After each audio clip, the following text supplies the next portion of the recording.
السلام عليكم. معكم منى. نكمل القصة بتاعة الإخوان. عايزين تعرفوا الحكاية، خليكوا معايا. احنا وصلنا لغاية لما النقراشي حل الجماعة واتقتل. بعد كده هو الجماعة قتلوه. حصل ايه بعد كده؟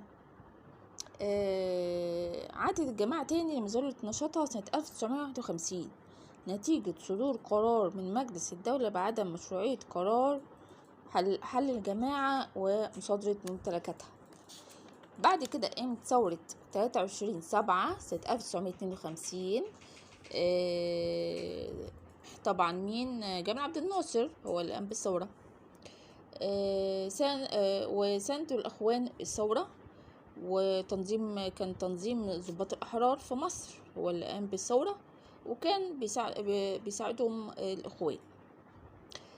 بعد كده حصل ايه؟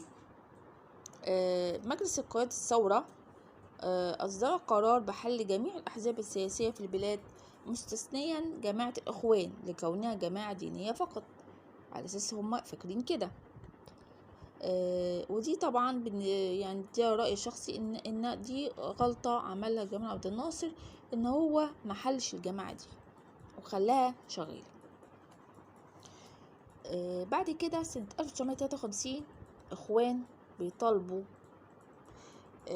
بإيه؟ بعرض كافة القوانين والقرارات التي يتخذها مجلس قيادة الثورة قبل صدورها على مكتب الإرشاد لمراجعتها. فدي حاجة غريبة يعني. بعد كده فرفض جمال عبد الناصر، واصطدم جمال عبد الناصر بالإخوان صدام شديد، نتيجة كمان ان هم كمان بيطالبوا غير ان هم عايزين يشوفوا القرارات وكده، لا كمان عايزين يخلوا ضباط الثورة دول ان هم يعودوا لسكناتهم وإعادة حياة نيابية للبلاد، مما ادى لاعتقال عدد كبير منهم.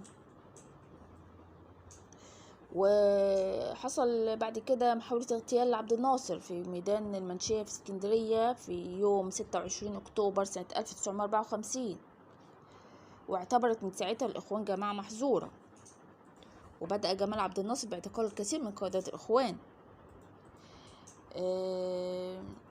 بعد كده بعد ما عهد عبد الناصر جه بعد كده أنور السادات. أنا بقول لكم الحكاية باختصار قوي. فعهد محمد أنور السادات قام بسياسة المصالحة مع القوى السياسية المصرية. فتح السجون وطلعوا من معتقلات الإخوان، اللي هي المعتقلات اللي أنشأها كان في عهد جمال عبد الناصر. هو فتح يعني طلع المساجين، اللي طلع الإخوان يعني من المساجين وكده. كان بيعمل إجراءات إصلاحات سياسية.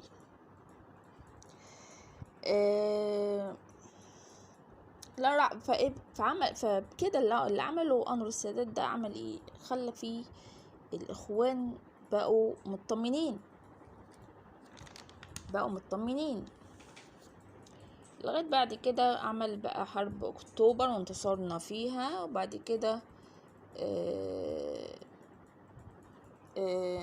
في سنة 1977 أعطى ليهم السادات مساحة من الحرية. بعد كده عمل معاهدة سلام مع إسرائيل. فكانوا بيعارضوه كتير جدا من الإخوان، كانوا بيعارضوا السادات وقتها، واعتقل كثير من الإخوان وقتها. وفي الآخر أنور السادات اتقتل بإيد الإخوان. بعد كده هنكمل بقى الحلقة الجاية عن في عهد حسني مبارك.